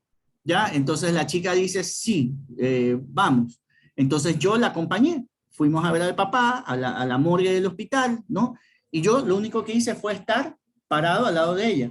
Esa era mi contingencia, saber ella que yo estaba ahí, ¿no? Si hubiera tenido otro tipo de respuesta, si se hubiera tirado, si hubiera vuelto a llorar, me tocaba hacer otra cosa. Pero en ese momento no me tocaba hacer más nada que simplemente estar, ¿no? Entonces después preguntarle, ¿estás lista? ¿Ya te pudiste despedir? Sí, gracias, ya me puedo despedir. Bueno, vamos, te voy a acompañar a trabajo social. Entonces la llevo hasta trabajo social, soporte oportuno sostenido. Hice lo que tenía que hacer y ya la trabajadora social sabía qué era lo que tenía que hacer, porque le iba a explicar cómo iba a ser el trámite para sacar el cadáver, qué tenían que firmar, a dónde tenía que ir, etcétera, etcétera. ¿Ya? Y bueno, planificar y darle seguimiento al proceso. Muy probablemente las malas noticias van a generar un duelo mal trabajado, se puede desarrollar un trastorno depresivo, decirle a la persona que puede regresar o sugerirle que en una semana, toda vez que haya superado, que haya pasado esto, le agenda directamente, yo pensando en un sistema de salud, le agendamos para que en 8 días regrese y tengamos otra conversación. Y ahí poder medir el nivel de respuesta y si la persona necesita o quiere seguir siendo acompañada en un proceso de psicoterapia. Bueno, rapidito con esto, cuidado del cuidador. Esto del cuidado del cuidador no es nada del otro mundo, realmente son cosas que nosotros debiéramos de hacer por salud integral, pero que muy pocos la hacemos. Lo primero, para poder cuidar nuestra propia estabilidad emocional, es tener un tiempo para el descanso y la desconexión. Así como hay el derecho a la conectividad, ahora se está hablando del derecho a la desconectividad. Hay países como por ejemplo Portugal, en donde ahora es penado que el jefe, no sé si habrá algún jefe por ahí, el jefe te escriba o te llame por cuestiones de trabajo fuera del horario laboral. Por el incremento que hemos tenido a través de la virtualidad, en donde no se han respetado horarios y donde todos sabemos que terminamos trabajando más de 8 horas efectivas, ¿no? Para los que somos educadores, bueno, tradicionalmente sabemos, aunque yo ya hace muchos años he tratado de optimizar mi tiempo de labores para no tener que hacer más allá de las 8 horas por las cuales me pagan, ¿ya? Y las planificaciones debieran de ser dentro de las mismas 8 horas y las calificaciones en las materias deberían de ser dentro de las mismas 8 horas. Una empresa que es inteligente emocionalmente se preocupa por el bienestar familiar de su trabajador, ¿ya? Eso es algo que tenemos que aprender en nuestra cultura. Cuesta muchísimo eso. Entonces tenemos que lograr que las empresas entiendan que a mí me pagan por 8 horas efectivas de trabajo y que tengo derecho a desconectarme, ¿ya? Y que tengo derecho a tener tiempo de cantidad y de calidad con mi familia. Eso es parte de mi autocuidado emocional, ¿ya? Tengo que aprender o debo mantener el contacto con la familia y con los amigos. Claro que por el tema de la pandemia, esto se vio mediatizado por espacios como este, que son favorables, pero que hay que saberlos utilizar. Pero el ser humano es un ser social por naturaleza, y entonces necesitamos del contacto físico, necesitamos los espacios para reunirnos y es saludable hacerlo. De hecho, mientras yo tengo más elaborada mi red de apoyo, mi familia, tengo mayor cantidad de amigos, tengo menos probabilidades de entrar en cuadros depresivos y tengo menos probabilidades de ideación suicida, ¿ya? Porque me siento apoyado, acogido por un gremio, por un grupo de personas. Tenemos que practicar deporte. ¿Cuántos de nosotros estamos haciendo deporte diario? ¿Cuánto es lo mínimo que tenemos que hacer en deporte? Los varones ya se midieron la circunferencia abdominal. Si usted tiene más de 100 centímetros de circunferencia abdominal, muy probablemente es candidato a un síndrome metabólico. Muy probablemente es candidato a una hipertensión, a una diabetes, a una falla cardiovascular, que es la principal causa de muerte en el mundo. Entonces nosotros tenemos que aprender por un tema de salud, más allá que por un tema de estética, que puede ser un beneficio secundario, a hacer deporte todos los días. La OPS sugiere que hagamos 1 hora 5 veces a la semana todos los días.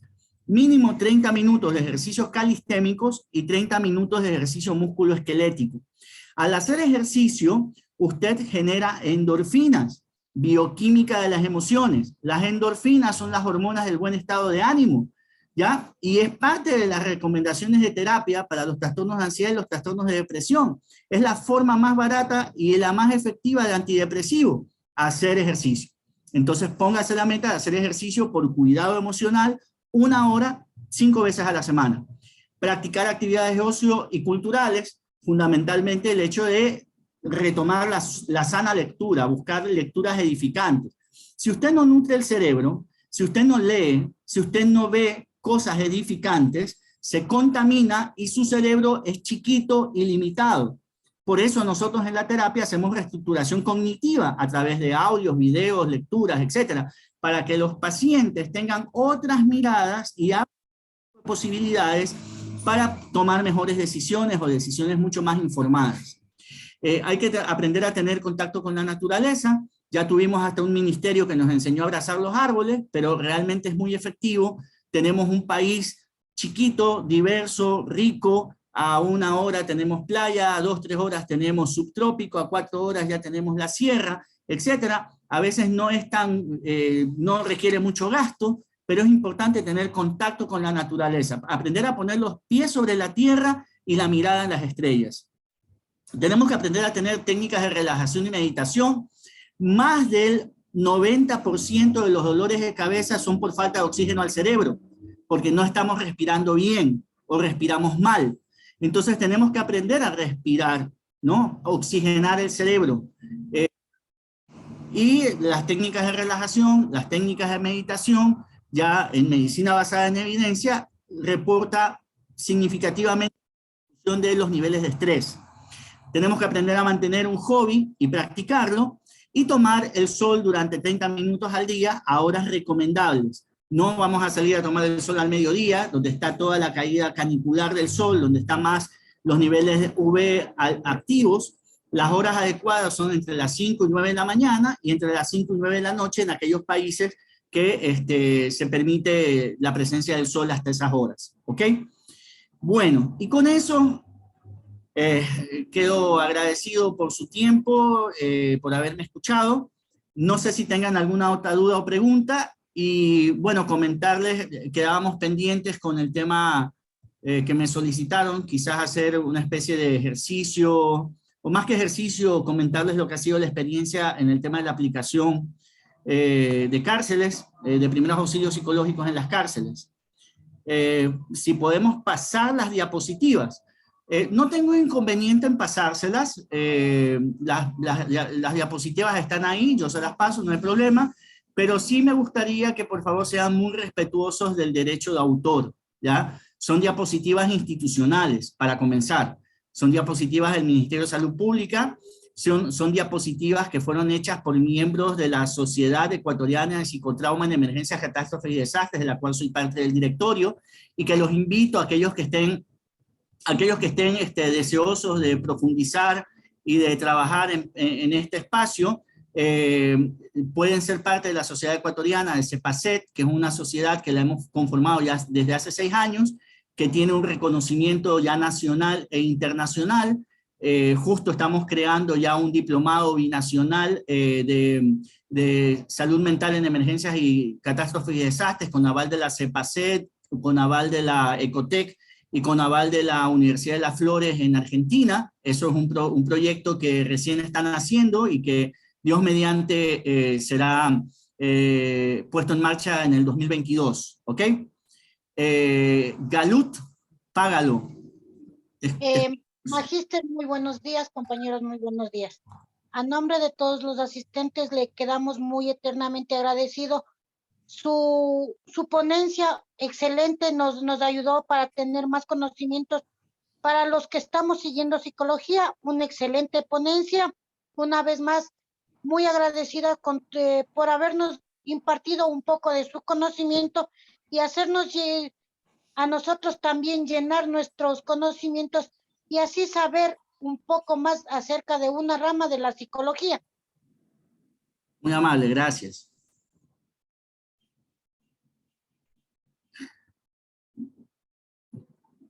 No sé si hay alguna otra duda, alguna pregunta. Me dicen que hay 2 participantes levantando la mano. No sé si fue Galup ahorita quien intervino. Julio César. Sí, bueno, reiterando lo que mencionaba la compañera, pues efectivamente de mi parte, pues quedó muy grato. O sea, la información impartida fue muy buena para como indicaba, los que estudiamos psicología. Quisiera saber también, usted nos mencionaba acerca de la OPS. Hay una página el cual pueden impartir cursos y poder obviamente pues seguir nutriendo esta parte de auxilios psicológicos, porque creo que es una parte fundamental para, así como los médicos, los enfermeros que atienden en primeras instancias heridas, nosotros podemos también de alguna u otra manera pues a los familiares, porque base a eso hay un impacto digámoslo así, en el accidentado, pero al accidentado también hay un núcleo familiar que podemos obviamente pues poder resolverlo. Quisiera saber si es que nos puede dejar, no sé, en el link o en el chat la página directamente y en su algo, si es que aquí bueno, yo soy de Guayaquil, en Guayaquil o en otra parte del Ecuador, donde se pueden impartir más de estos cursos, porque particularmente me llamó mucho la atención y bueno, llenaría un espacio más en la carrera que sigo, que es psicología también. Muchas gracias, Juan Pablo. Juan Pablo, ¿no? Perdón, Julio César. Julio César. A ver, mira, ahorita hay muchos espacios donde ustedes pueden autoformarse. El primero que yo les diría, y que es un curso súper bueno, súper completo, con todas las herramientas audiovisuales, que es gratuito. Bueno, gratuito a medias, porque recibes toda la información gratis, pero si quieres la certificación, te cuesta 25 €. Es en Coursera, ¿ya? En la página de Coursera, creo que lo escribo aquí, ahí hay un sinnúmero de cursos de toda clase, entre ellos cursos de psicología. Coursera, facilito, tú creas un usuario, creas tu código, ¿ya? Y tienes opciones a diferentes tipos de formaciones en todos los temas en diferentes universidades. Pero ahí particularmente está el curso de primeros auxilios psicológicos de la Universidad Autónoma de Barcelona, de la UAP, ¿ya? Ya está toda la información, tiene todos los tópicos que ahora por cuestiones de tiempo, como les he dicho, esto solamente es una abreboca, es una introducción, y de ahí hay cada una de estas preguntas que han ido surgiendo. ¿Cómo hago primeros auxilios psicológicos en niños? ¿Cómo hago en adolescentes? ¿Cómo hago en adultos? ¿Cómo hago con personas discapacitadas, con personas con discapacidad? ¿No? Entonces, ahí, todo eso está mucho más amplio ahí, y tienes videos, PPTs, tienes lecturas, tienes audio. Entonces, eso sería lo primero que les pudiera sugerir. Lo otro es que vayan a la página Campus Virtual de la OPS, lo buscan así, Campus Virtual OPS, Organización Panamericana de la Salud. Igual ustedes crean su usuario y su clave, y ahí ustedes van a ir a cursos de autoaprendizaje. Hay diferentes clases de cursos. Hay cursos de autoaprendizaje, que son los cursos grabados que ya se han dado a nivel nacional, internacional, ¿ya? Y ahí ustedes encuentran un curso súper bueno que se llama, hay varios, en salud mental hay varios, pero el que yo les recomiendo es el MHGAP humanitario, ¿ya? Tú apruebas y haces todo el curso, ya tienen, ahí mismo están los formatos de autoevaluación, tú apruebas todos los módulos y la OPS te certifica que has hecho el curso de MHGAP humanitario. Y ahora último, hubo un proceso de selección de psicólogos para primeros auxilios psicológicos de una organización, creo que era Hayas, ¿ya? Y les pedían a los psicólogos como parte de su CV haber hecho el MHGAP humanitario de OPS o MS. Entonces, este curso les va a servir con miras a posteriormente poder seguir ubicando en un campo laboral, si es que lo que les gusta a ustedes es esta línea de la psicología en emergencias, catástrofes y desastres. Respecto al tema de CEPACET, les paso mi número de celular.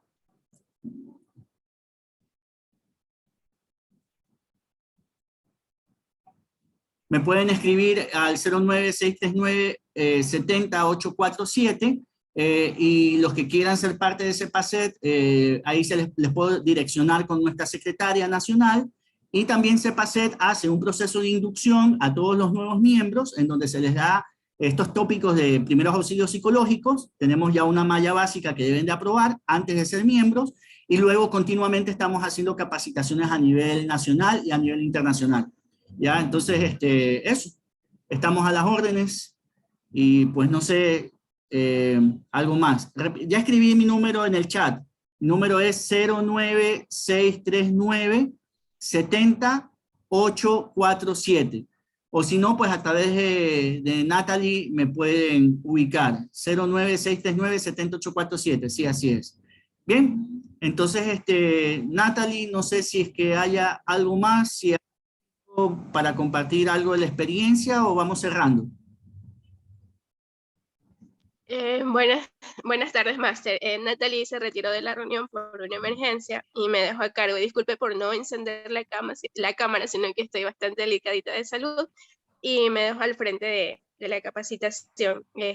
Muchas gracias, Máster, por su excelente ponencia. Bastante interesante el tema y gracias a todos los compañeros por haber asistido y disculpe los inconvenientes también que sucedió con el Zoom.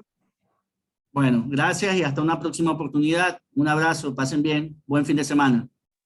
Muy amable, gracias. Gracias, Máster. Bendiciones. Gracias, Máster. Gracias, Qué Máster. grande. Bendiciones. Bendiciones.